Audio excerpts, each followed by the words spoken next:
going on, guys? We got the Talion out here today, kind of going over what happened on the truck, and it's not really what I thought. So let me get you turn around here and show you what's up. It's actually a pretty easy fix. I'm gonna go through a few things while I got it tore apart, but let me show you what I found.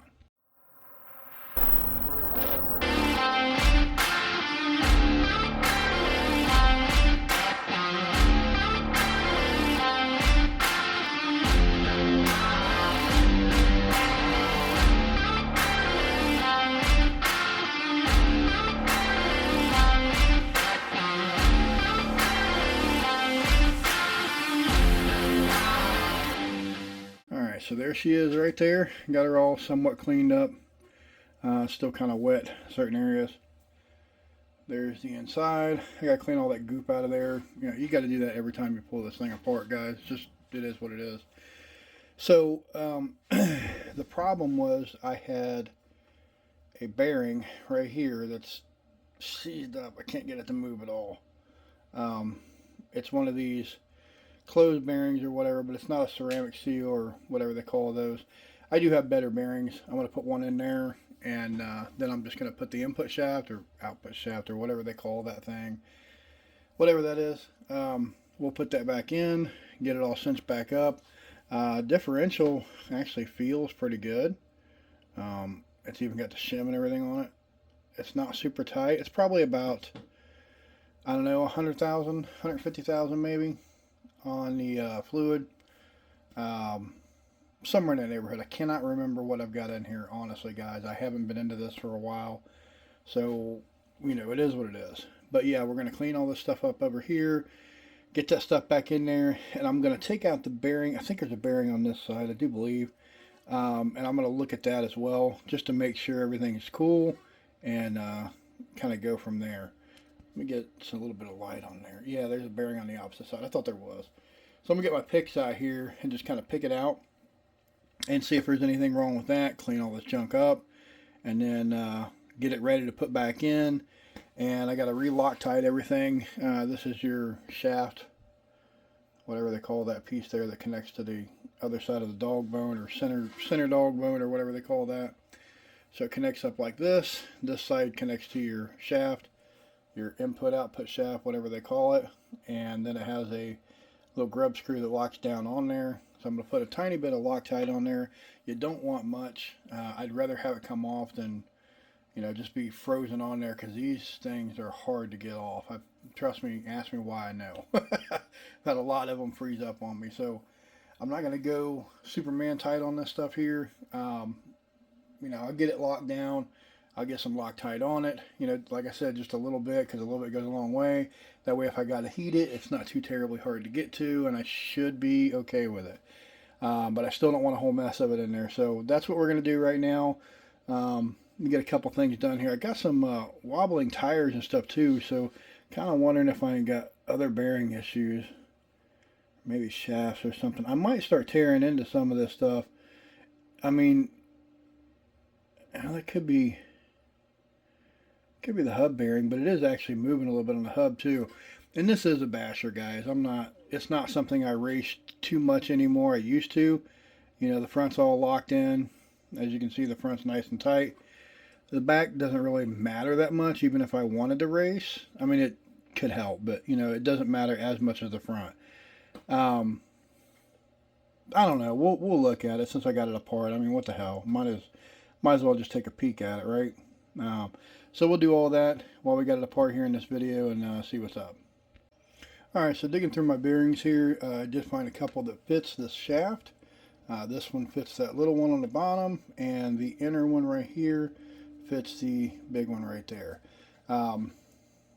Just threw away the other bearings that I had. Didn't even think about putting it on camera, my bad.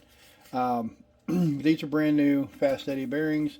They're actually made for a fire team, but guys, these are mostly the same bearings on most of what Arma does, 7 scale, 8 scale, and even some of their 5th scale stuff will have the same bearings too, but they're going to have some bigger ones in there as well on the 5th scale. I did notice that, but so yeah, we're going to get these in there, get everything fitted back on there, put it back together, grease it back up, and then we're going to look at the arm over there, see what we can figure out there to kind of tighten it up a little bit. Alright, so I just wanted to show you what I got here. Let me get a little bit of light on this here so you can kind of see what's going on. There's a little bit for you there. So you got a brand new bearing in there. You got it all cleaned up, cleaned out, right? You got the input or output shaft or whatever you want to call it on there. On this other side over here, I've got it lined up and ready to go. Get my light down here where you can see it. Now I wanted to show you this here. So this is the way that I do my center shafts, especially when I got the differential out in the back. I will line up the input shaft, get the flat spot ready to rock and roll, put everything on there kind of, and then what I'll do is I'll stick my finger in there and I'll hold that shaft, you know, close to the bearing. That way I get it as tight as I can. Then I'll put the grub screw on so I don't have any slop in between there. The only slop it's going to be is on this bone right here, which you can't stop any of that. You could put, I don't know, like I've heard rubber bands, little rubber washer kind of things and all that stuff, but it doesn't really matter. I mean, like I said, it's a basher. It's not a racer. Even if it was a racer, I don't know a lot of guys that do that. I'm sure it might help at some point, but I mean, I don't see where that would have a huge benefit because you want that flex in there too, you know. I don't know. Anyway, getting a little off topic here. So what I'm going to do is I'm going to kind of put it in there. I can't really do it and hold the camera at the same time, so I'm going to get it on there, show you what I did, and again, I'm just going to use a little bit of blue Loctite on the grub screw there, and then we'll get it all cinched up, and then we'll start working on these wheels here and figure out, you know, what's going on there. Alright, another note here too, when I say a little Loctite, see if I can get this in here to where you can see it. That's what I mean by a little. I don't know if you can see it or not. There's not much on there. So, I mean, just a little bit. A little bit goes a long way, guys. Now, if you've done this the way that I do it, look and see how tight that is. I mean, it's not going anywhere. The only thing that's going to move, let me get this kind of turned around here where you can see it. The only thing that's going to move there is that dog bone in there. And again, you can put stuff in there if you want, but I mean, the flex should be okay on the truck now. You really don't want that much, but I mean, you know, we'll deal with that later. Maybe them bones are getting wore out. Maybe it's time for an update. I don't know. But now I want to kind of work on these guys here. And they're kind of wobbly. So let's just pull the wheel off. Well, let's get our differential back in here first. So basically what we're going to do, it came out, you got to watch the way it came out. It came out like this. We had a shim on this side here that made it nice and tight for the crown to intercept the input gear. So we'll plop them back in there, throw some new grease all around in there and on the ring gear itself here, and then basically put your 4 screws back on, put your sway bar back on, and then your sway bar cover, which is right here. It just goes on the back of the thing there on the cover. So it's super easy, guys. There ain't really a whole lot to these armors. So let's do that real quick and then we'll start diving into the wheel. Okay, so I got my grease in there now. I got a little bit too much in there, but it'll be okay. So what we're going to do is, now that we got everything in there, I think I'm going to leave this other dog bone out over here since we're taking this wheel off anyway. It's going to make it so much easier to pop it back in there. So we're going to get the cover back on, put the sway bar back on, tighten it all up, and then we'll get to the wheel. Alright, so we got our wheel pulled off on the one side here, and everything is fairly tight as far as the bearing goes. I think where a lot of the slop's coming from are just the plastic pieces like up here mainly, which I'm going to pull that ball apart and see what's up there. Down at the bottom I do have washers I can put in there. I've done this before, so I'm going to put them in between where it connects up, kind of fill in that slop there. So that should help it out a little bit too, and we'll take the top off, see what's up there. Alright, so what a lot of this is what I'm going to call normal wear. As you can see, the holes aren't really reamed out anymore.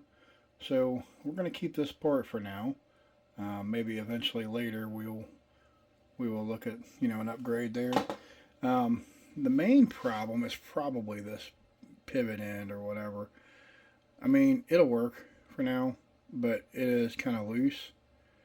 So that's something that we'll probably have to be upgrading later. Maybe we can go with, because The other side seems a little loose too, and they look like they've seen, kind of better days here. So maybe we can do some aluminum upgrades on that later on.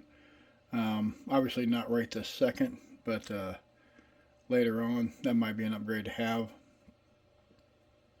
So we'll look into that later. But for now, I'm just going to go ahead and put it all back together. I think it's going to be stiff enough with the washers I'm going to put in there. Should be enough to kind of tighten it up a little bit.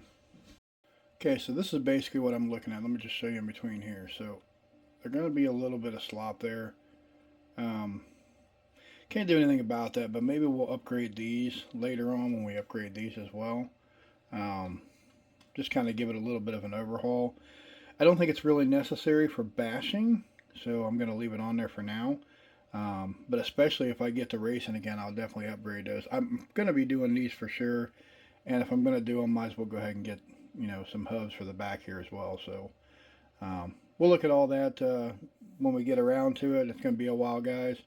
I just got back to work and everything, and I don't have a whole lot to spread on stuff like that right now, so I'm kind of fortunate to be doing what I'm doing now. So I'm just going to kind of see where this goes, and we'll get to it when we get to it. So that's what the plan is anyway. Something changes, what you usually does. Maybe we'll get to it faster or whatever. Who knows? So we'll just kind of put that on when we're going to be doing this. That there aren't expensive upgrades, maybe 20-30 bucks or whatever, so I don't see it taking that long. But honestly, I don't run this truck that much, because it's kind of like my hybrid basher racer kind of truck, and there's some things that I wanted to do on it, like I wanted to get rid of the XT90s. I love the connectors, but I found one that I like better, which is the EC5s and the I can't remember what the other ones are. There's EC5s and IC5s or something. They're very similar to this, and I like both of those connectors, so I wanted to put one of them on there, because the idea is to eventually get to the same connector for all my types of batteries. It's just, it's a pain, and maybe I'll ever get to it, maybe I won't. I don't know. So that's eventually what we're going to do, hopefully at some point. But back to this here, we're going to get this part cinched up, get it all back together, and I think that's it, guys. I mean, everything's fairly tight enough for what I do with this truck right now. Like I said, we're going to be upgrading the hub. Hopefully we'll get a little bit of better distance in between there. If not, we'll go after an upgrade for the arm. But we're definitely going to upgrade the link right here and the hub. See where that takes us. Alright, so I got this other side back on, and it's kind of the same as it was before, but again, not going to worry about it. This side over here is what I was after. I tore it apart, and I must have already done the washer trick on this side here, but I'm also noticing something here. See how that screw has a little bit of play in between there? I'm going to have to get some more washers and put them on the outside as well, probably more so on this side. Maybe it'll kind of pull that in a little bit and help that out on both sides, but I got to get some more washers. I don't have any more of that size, so that's going to have to wait a little bit. But yeah, we'll look into that later, see what we can find. It shouldn't be very expensive. I just gotta get to the hardware store basically and get some. Alright, so I got a couple almost dead 3S packs in here to make it 6S, and I just got the throttle trim kind of set a little bit to where it'll run just a little bit. I want to check out the drivetrain while it's running. As you can tell, everything looks nice and straight. Minus my straps in the way. Ignore that. Gotta get that stuff out of the way, at least for the time being. I'm looking for signs of bearing use and abuse and wear. Everything seems to be running true, which is what you want.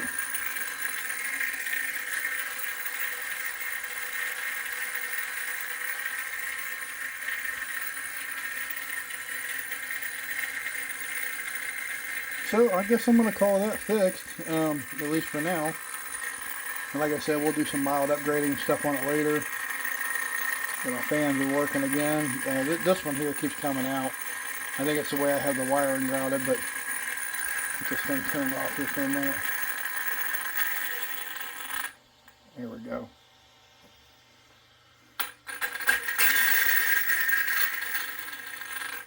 Okay, so yeah, guys, this is, I've said it a million times. This is my favorite basher truck. I do now have a Spectrum 2050 kV in there.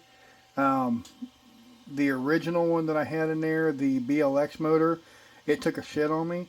And I think what happened to it was the bearing inside the shaft or whatever's out. So I'm going to look at it again later, see if maybe there's something I can do with it. 'Cause I love the motors. And this is those BLX 185 systems. I mean, it's not the most powerful. You can put a Castle, Hobby Wing, whatever, and probably get a little more juice out of it in here. But you know what? I'm very happy with these. And I think this is probably a Hobby Wing rebranded or whatever at some point. I don't know.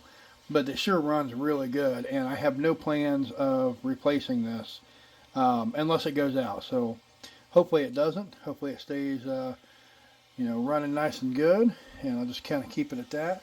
And I don't know what pinion I've got on down there. It's not ridiculously big, so I'm not sure what the gearing is on this one, guys.